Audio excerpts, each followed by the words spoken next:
สบายดีคือเก่าเบอร์ทุกคน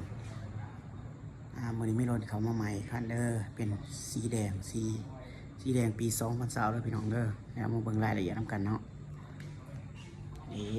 รถงามๆเนาะงามปี2020พี่น้องเอ้ย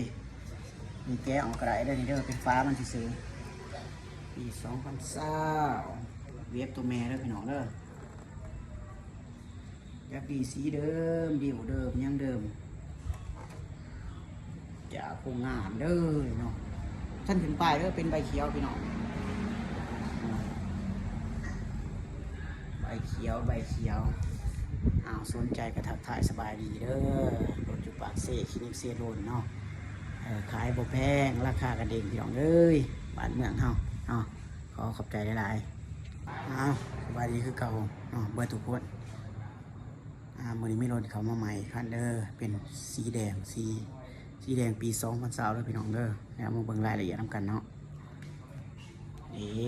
รถงามเนาะ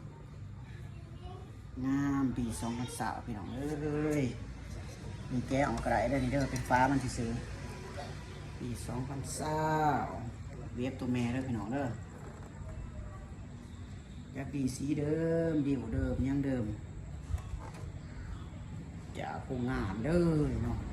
ท่านถึงป้ายเด้อเป็นใบเขียวพี่น้องใบเขียวสนใจกระทักทายสบายดีเด้อรถจุปากเซ่คลินิกเซโรนเนาะขายบ่แพงราคากันเองพี่น้องเอ้ยบ้านเมืองเฮาขอขอบใจหลายๆ